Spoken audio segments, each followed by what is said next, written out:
The world doesn't owe you a second chance. So stop waiting and build one. I recently had the privilege of sitting down with Valerie Hughes, a woman whose life reads like a blueprint for reinvention. Valerie went to prison at 23. She came home, went back to college, graduated, and became a tax accountant, a real estate agent, a notary, an insurance agent, and the founder of a nonprofit called the Freedom Institute, Inc. She is living, breathing proof that nobody is coming to hand you a second chance. You have to build it yourself. And today, I want to share the insights from our conversation because what Valerie taught me isn't just about reentry or criminal records. It's about what happens when the world tells you no and you decide to say yes to yourself anyway. It's about the kind of softness that doesn't break under pressure, but bends, adapts, and rebuilds stronger than before. Let's start here. You know that feeling when you've done everything right, checked every box, earned every credential, and the door still slams in your face? That's the reality for millions of people re entering society after incarceration. And if you're a Black woman, the door doesn't just close, it locks, it bolts, it pretends it was never a door to begin with. It gaslights you into thinking you imagined the possibility of the entry in the first place. Valerie's journey reminded me of something I've been thinking about a lot lately. We live in a world that loves a redemption story as long as it's packaged neatly, tied with a bow, and doesn't ask too much of us. We love the idea of second chances until we have to actually give one, until we have to hire someone with a record, until we have to trust someone who made a mistake, until we have to look past a background check and see a whole human being standing there, credentials in hand, hope in their eyes, and scars on their heart. But here's what Valerie made crystal clear in our conversation: nobody is coming to hand you a second chance. You have to build it yourself. Even after prison, even after college, even after stacking credentials like you're playing some twisted game of professional Jenga, doors will still slam in your face. Your power is in deciding you're going to create your own lane anyway. And that's not just a motivational quote, that's survival. That's strategy. That's the difference between waiting for permission and designing your own life. Let me tell you about Frederick Hudson. All right.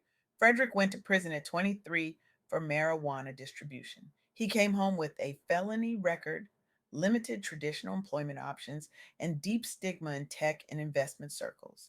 The kind of stigma that makes venture capitalists suddenly remember they have another meeting. But while he was inside, Frederick noticed something. He watched families struggle financially just to stay in touch with their incarcerated loved ones.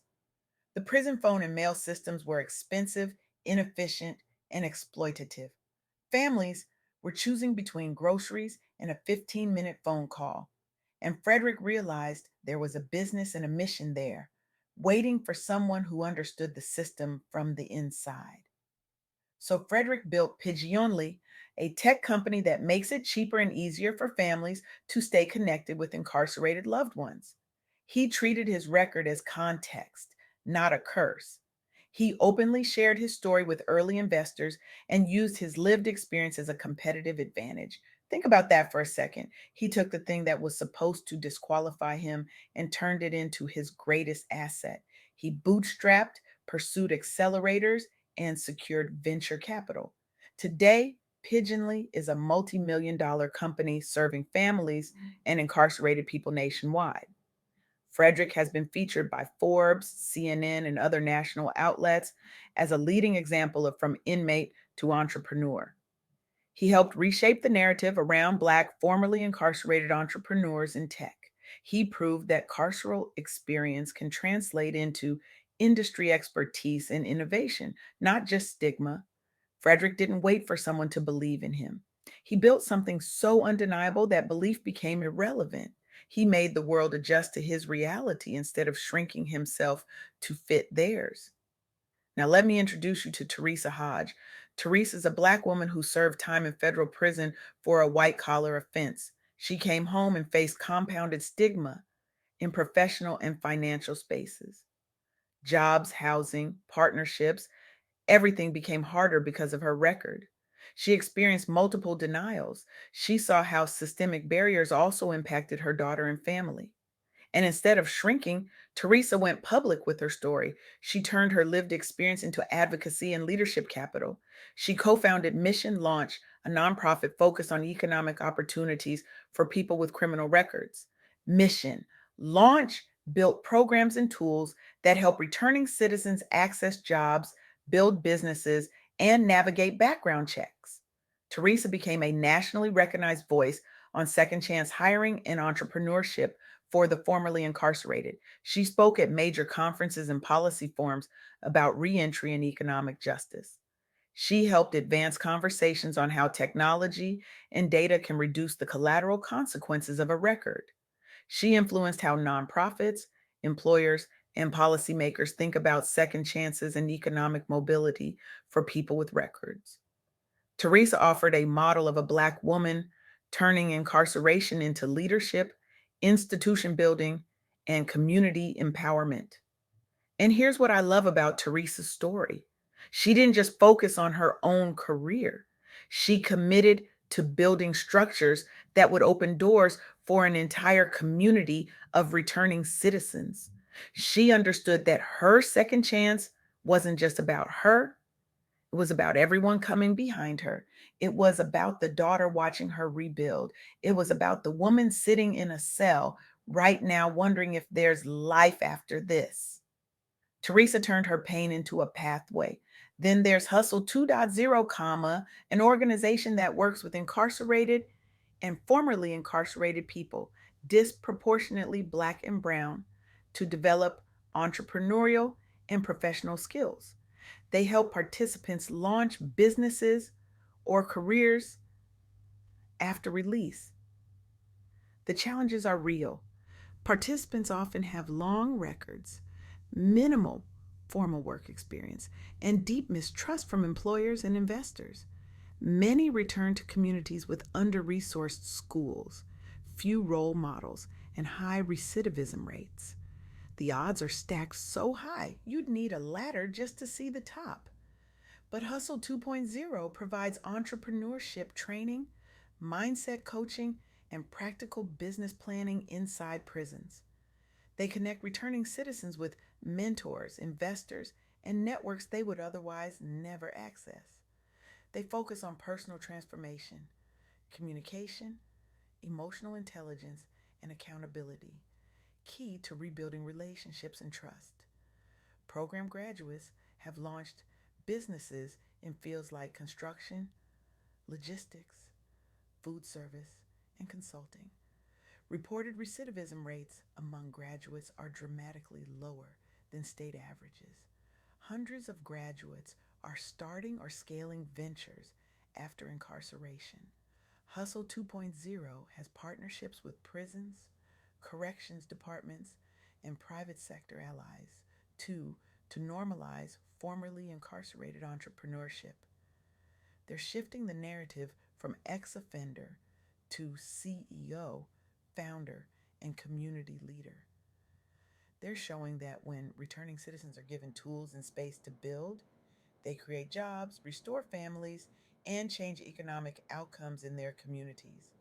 They're proving that the same hustle that got someone in trouble can be redirected into something that builds wealth, restores dignity, and transforms neighborhoods. These stories aren't anomalies, they're blueprints, and they all point to the same truth that Valerie Hughes embodies. Your past is a chapter, not your whole book, but you must do the work to rewrite the narrative. That means healing broken relationships. That means rebuilding trust. That means letting your consistency speak louder than your record.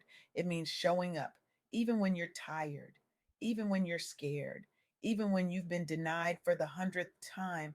It means sending the apology text you've been avoiding. It means having the hard conversation with your child about why you weren't there.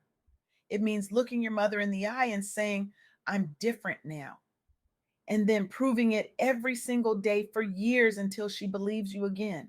Because here's the thing about second chances: they're not given, they're earned. And they're not earned by being perfect. They're earned by being persistent, by being honest, by being willing to do the hard, unglamorous work of rebuilding your life one decision at a time, one job application, one boundary, one no to the old life, one yes to the new one. Valerie told me something during our conversation that I can't stop thinking about. She said, hope is a discipline, not a feeling. Protect your attitude like it's an asset. You will be denied. You will be underestimated. You will be judged. Staying positive, persistent, and prepared is how you outlast all of that and step fully into your purpose as a professional or entrepreneur. Hope is a discipline. Let that sit with you for a second. Hope is not something that happens to you. It's something you practice, it's something you protect, it's something you choose every single day, even when the world gives you every reason not to. Hope is waking up after the 100th rejection and filling out the 101st application. Hope is believing in the version of yourself that doesn't exist yet, but that you're building brick by brick, decision by decision, boundary by boundary. And that's the kind of softness we're talking about here. Not the softness of giving up, not the softness of letting the world break you, but the softness of choosing yourself, even when it's hard, the softness of setting boundaries, even when people don't like it, the softness of saying, I deserve a second chance and I'm going to build it myself, the softness of rest after the grind, the softness of grace after the guilt, the softness of joy after survival. This is what the soft girl era is really about. It's about Black women, especially those who've been in survival mode for decades, finally choosing themselves.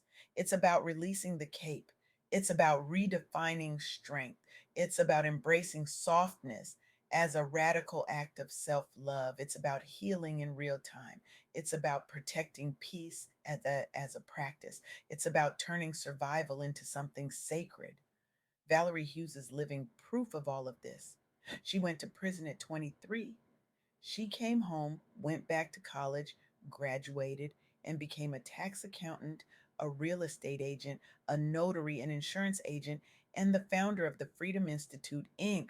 She is out here changing lives, opening doors, and rewriting the narrative for returning citizens. She's proof that your past doesn't define you.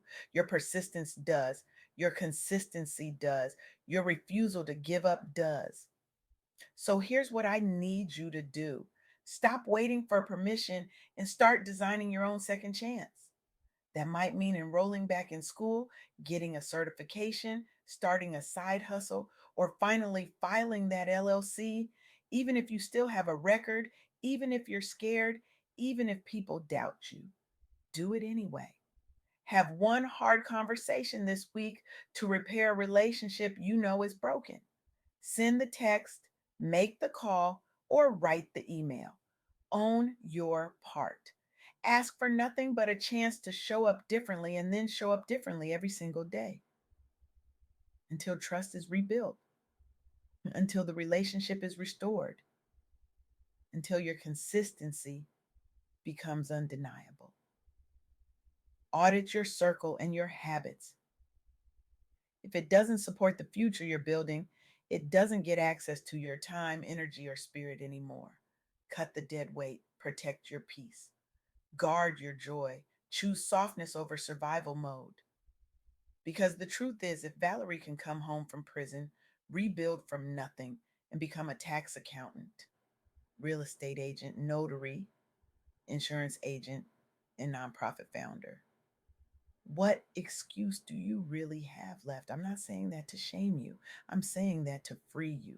Because the only thing standing between you and your second chance is the decision to start building it today, right now, with what you have, where you are. The world doesn't owe you a second chance, but you owe yourself one. So stop waiting for someone to hand it to you.